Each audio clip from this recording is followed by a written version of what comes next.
हमारे विद्यार्थीगण, शिक्षकगण और समस्त देशवासियों को इस मंच से हार्दिक बधाई एवं शुभकामनाएं देता हूँ। भारतीय संविधान के मुख्य शिल्पी, विश्व विभूति, परम पूज्य बोधिसत्व बाबा साहब डॉक्टर अम्बेडकर जी के प्रति हार्दिक कृतज्ञता ज्ञापित करते हुए आप सभी देशवासियों को 26 नवंबर संविधान दिवस की हार्दिक बधाई एवं शुभकामनाएं देता हूँ। जय भीम, जय भारत, जय संविधान। बाबा साहब अम्बेडकर जी का तस्वीर लगा हुआ है। उनके समक्ष धूप प्रज्वलित करने के आदरणीय श्री आयुक्त किशोर गुप्ता सर और हमारे सभी बच्चों को अनुरोध करता हूँ, सर का सहयोग करेंगे।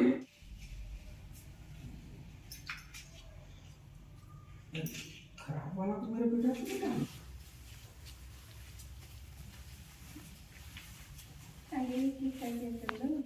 जो सामाजिक व्यवस्था था थोड़ा सा ठीक नहीं था, जाति तथा वर्ग व्यवस्था बहुत ज्यादा था और वैसे समय में सभी वर्ग के लोगों को पढ़ने लिखने का अधिकार नहीं दिया जाता था। आप लोग सुने होंगे बाबा साहब अम्बेडकर भी पढ़ रहे थे तो उनको गेट के बाहर बैठा दिया जाता था।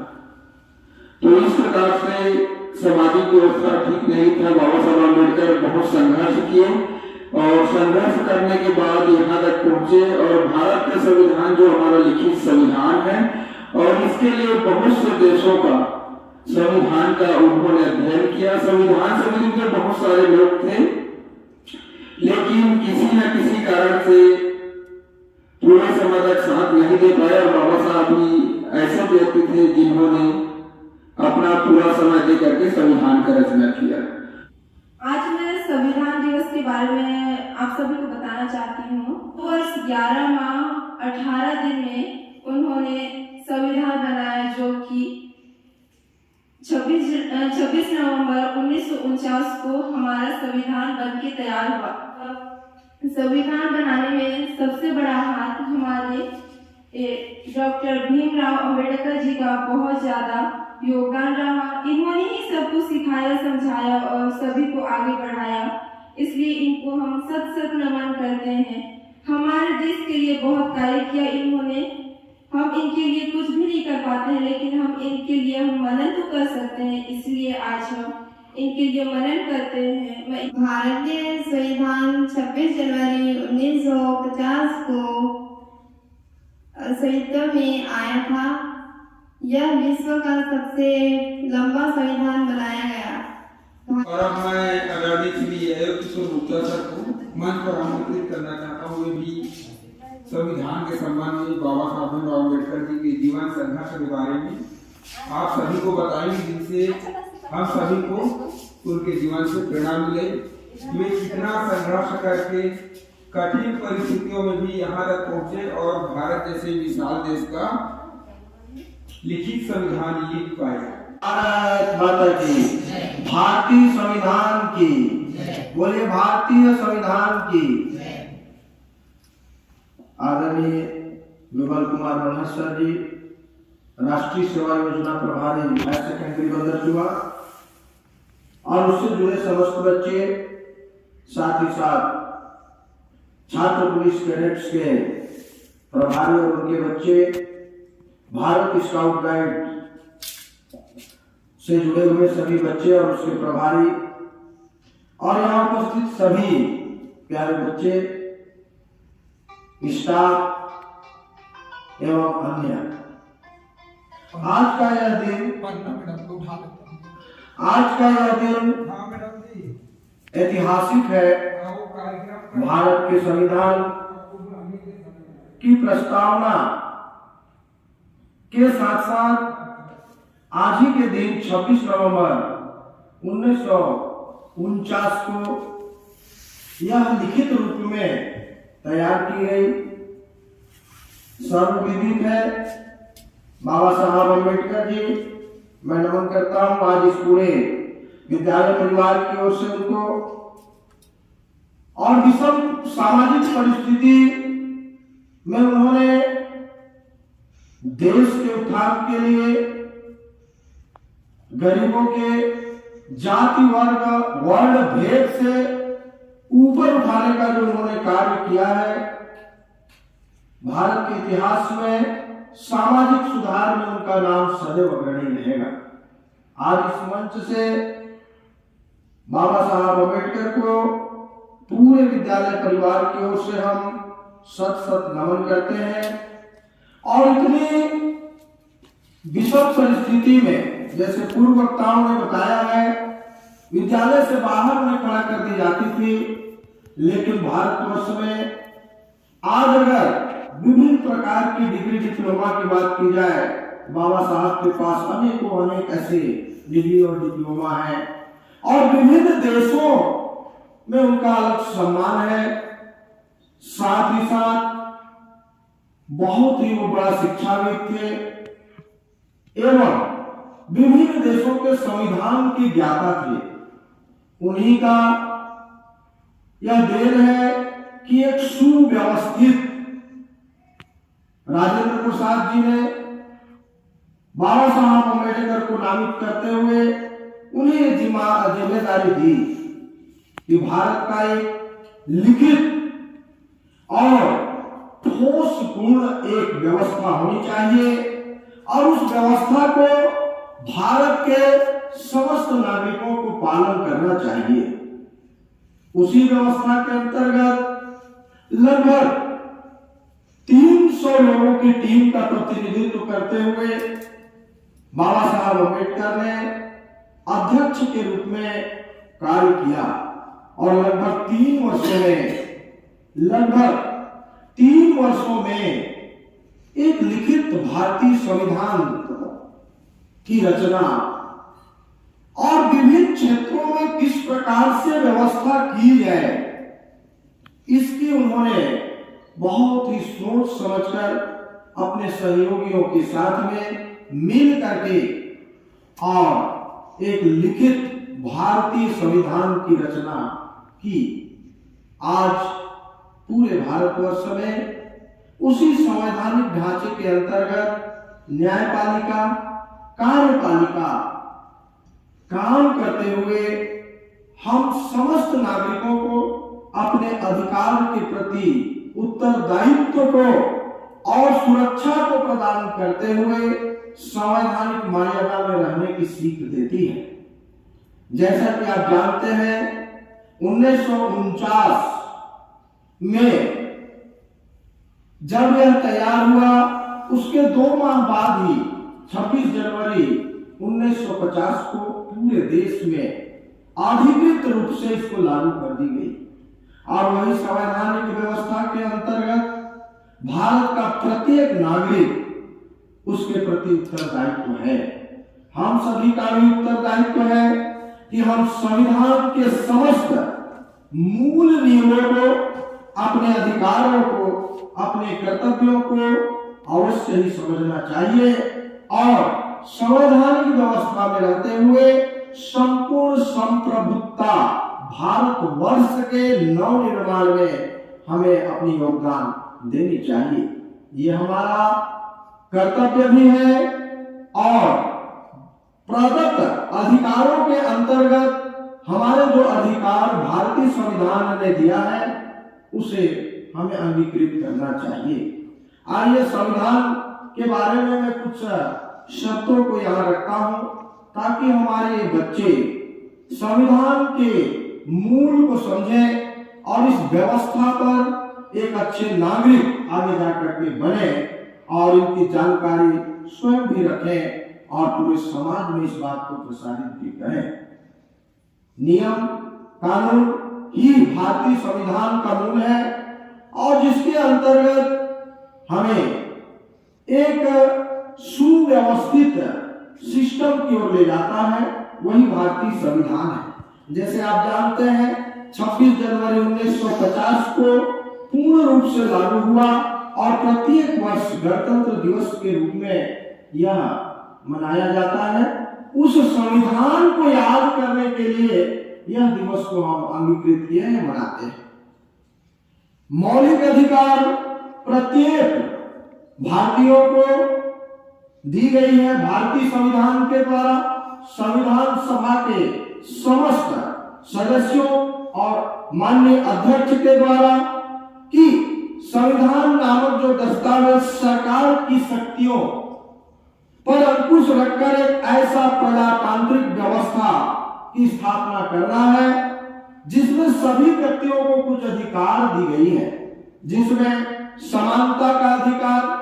इसके अंतर्गत भारतवर्ष के प्रत्येक नागरिक को, चाहे वह अमीर हो, चाहे वह गरीब हो, चाहे वह किसी भी जाति धर्म का हो, एक विशेष अधिकार भारतीय संविधान में दी गई है, जिसको समानता का अधिकार, यानी सभी को एक समान अधिकार भारतीय संविधान में दी गई है।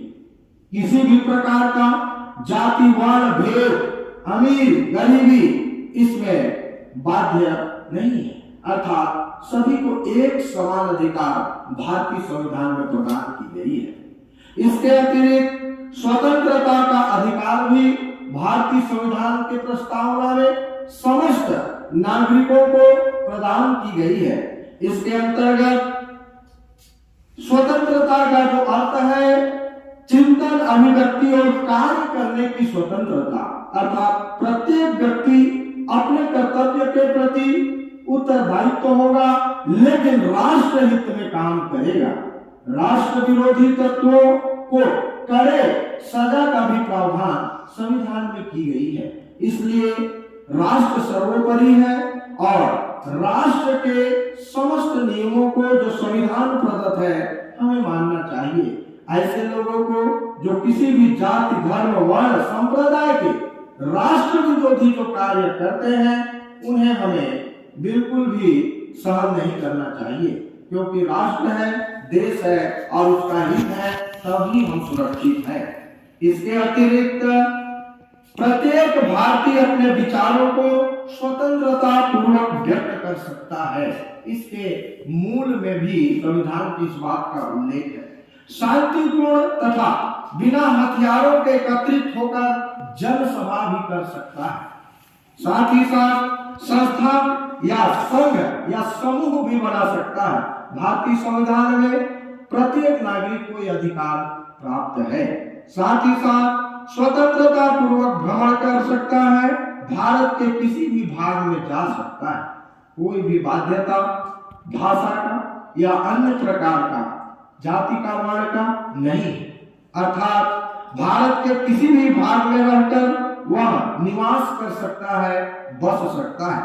भारत में कहीं भी नौकरी अथवा व्यापार कर सकता है। साथ ही साथ शोषण के विरुद्ध अधिकार भी दी गई है। आप सभी को पता है बच्चों को विशेष प्रकार के अधिकार प्राप्त है। उसी अधिकार के तारतम्य में हम अगर बात करें तो RTE राइट टू एजुकेशन अर्थात शिक्षा का अधिकार बच्चों को प्राप्त है। उसके अंतर्गत बच्चे अमीर हो या गरीब हो, भारतीय संविधान द्वारा प्रदत्त उनके अधिकारों में उन्हें स्वतंत्रता पूर्वक बिना किसी भाव के, बिना किसी डर के उन्हें प्रारंभिक शिक्षा ग्रहण करने का अधिकार भारतीय संविधान में प्रदान की गई। साथ ही साथ धार्मिक स्वतंत्रता का अधिकार, यानी कि कोई भी भारत का व्यक्ति अपने धर्म के अनुसार वह स्वतंत्रता पूर्वक जीवन यापन कर सकता है। उसमें किसी भी प्रकार के संवैधानिक बाध्यता नहीं है, परंतु इस बात का प्रत्येक नागरिक को ध्यान होना चाहिए कि राष्ट्रीय संप्रभुता और सहिष्णुता अर्थात एक साथ हमें विचारों को विचार मिलाकर चलना है और जाति वर्ण को दरकिनार करते हुए देश की उन्नति का स्वप्न देखना है। साथ ही साथ संस्कृति व शिक्षा का अधिकार प्रत्येक नागरिक को दी गई है। संवैधानिक उपचारों का अधिकार भी प्रत्येक नागरिकों को प्रदान की गई है। मौलिक अधिकार के क्षेत्र में अगर हम बात करें तो संविधान के नियमों का पालन करना, राष्ट्र ध्वज का सम्मान करना, राष्ट्रगान का सम्मान करना सर्वोपरि माना गया है। ये व्यक्ति के मूल अधिकार है, यानी प्रत्येक जो भारतवर्ष में निवास करता है ऐसा व्यक्ति राष्ट्र ध्वज का सम्मान करेगा और राष्ट्र राष्ट्रगान का भी उसे सम्मान करना होगा। उसके खिलाफ किसी भी प्रकार के कमेंट या विवाद की स्थिति उत्पन्न न करे, ऐसा उसकी उत्तरदायित्व है। साथ ही साथ स्वतंत्रता आंदोलन के आदर्शों को अपने मन में सजाकर उसे रखना, उसके अतिरिक्त भारत की संप्रभुता, एकता और अखंडता अक्षुण्ण बनाए रखना और उसे पालन उसे करना चाहिए। ये भी भारतीय संविधान में प्रत्येक नागरिकों के लिए इंगित की गई है। नीति निर्देशक तत्व यानी कि भारत में निवासरत प्रत्येक व्यक्ति, चाहे वो अमीर हो या गरीब हो, भारत की संविधान उनकी समान रूप से रक्षा करने के लिए कार्यपालिका न्यायपालिका के साथ तत्पर है। इसी के तारतम्य में आज का यह हमारा कार्यक्रम हम पुनः संविधान को अंगीकृत और पूरे देश में जो संवैधानिक व्यवस्था ढांचा लाई गई है उसे हमें मानना चाहिए और संपूर्ण ज्ञान हमें संविधान का रखना चाहिए। आज इस मंच से मैं आह्वान करता हूं शासकीय हायर सेकेंडरी बंदरचुमा के इस प्रांगण से और शुभकामना देता हूं समस्त देशवासियों को, प्यारे बच्चों को, विद्यालय के प्राचार्य को, समस्त स्टाफ को, और नमन करता हूं मैं बाबा साहब अम्बेडकर को, याद करता हूं मैं भारत के समस्त उन वीर पुरुषों को जिन्होंने स्वतंत्रता हेतु अपने प्राणों की बाजी लगाई है। साथ ही साथ मैं नमन करता हूं आज इस मंच से पूरे विद्यालय परिवार की ओर से कि विभिन्न जगहों पर अपनी सेवाएं देते हुए शहीद हो रहे हैं हमारे सैनिक भाई और ड्यूटी पर तैनात हैं, उन्हें भी हम याद करते हैं, नमन करते हैं और उनकी सेवा को हम बहुत ही जो सैनिक बॉर्डर पर हैं उनकी सेवा को हम याद करते हुए उन्हें भी प्रणाम करते हैं। उनके परिवार के प्रति भी हम पूरी संवेदना रखते हैं, उनके भी परिवार खुश में रहे। और आज के इस संविधान दिवस के अवसर पर पूरे देशवासियों को हायर सेकेंडरी बंदरचुमा के समस्त परिवार की ओर से हम शुभकामना देते हैं। इसी के साथ मैं अपनी बातों को यहाँ पर विराम देते हुए जोर से एक बार नारा लगाएंगे, बोलिए भारत माता के, भारत माता के, बाबा साहब अम्बेडकर के, बाबा साहब अम्बेडकर के, बोलिए सरस्वती माता के, बोलिए सरस्वती माता के। जय हिंद, जय भारत, जय संविधान, जय छत्तीसगढ़। बहुत बहुत धन्यवाद आप सभी का, बहुत बहुत भारत माता की। तो आज हम यहाँ उपस्थित हमारे गुप्ता सर जी, मना सर जी और प्यारे बच्चों, आज संविधान दिवस मनाने के लिए जो हम उपस्थित हुए हैं, यह 1949 में जो आज ही के दिन 26 नवंबर 1949 को संविधान सभा ने भारत के संविधान को अंगीकार किया था। और उस समय जब 2015 में बाबा साहब अम्बेडकर जी की 125वीं जन्म जयंती मना रहे, उसी समय 26 नवंबर को संविधान दिवस के तौर पर मनाया जाए, यह प्रस्ताव पास हुआ। तब से ही 26 नवंबर को प्रत्येक वर्ष संविधान दिवस के रूप में हर्षोल्लास के साथ मनाया जाता है।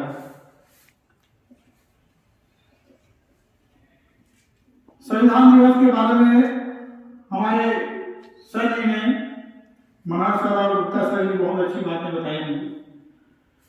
तो ज्यादा उस विषय में चर्चा न करते हुए सभी देशवासियों को, आप सभी को संविधान दिवस की बहुत बहुत शुभकामनाएं देता हूँ। इसी के साथ मैं अपने वाणी को विराम देता हूँ। हम भारत के लोग, भारत को एक संपूर्ण प्रभुत्व संपन्न समाजवादी पंथ निरपेक्ष लोकतंत्रात्मक गणराज्य बनाने के लिए तथा उसके समस्त नागरिकों को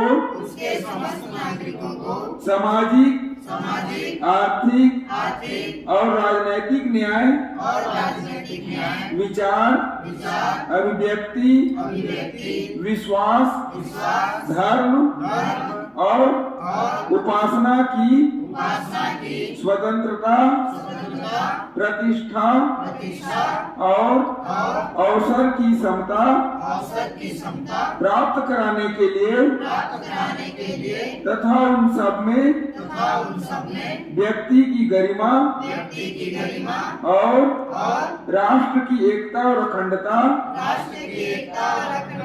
सुनिश्चित करने वाली बंधुता बढ़ाने के लिए दृढ़ संकल्प होकर अपनी संविधान सभा में आज तारीख 26 नवंबर 1949 ईस्वी को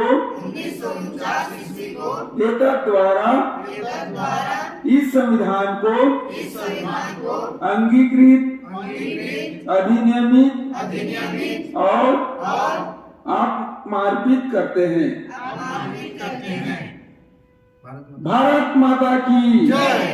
भारत की संविधान की जय। भारत की संविधान की जय। बाबा साहब आम्बेडकर की जय। बाबा साहब आम्बेडकर की जय।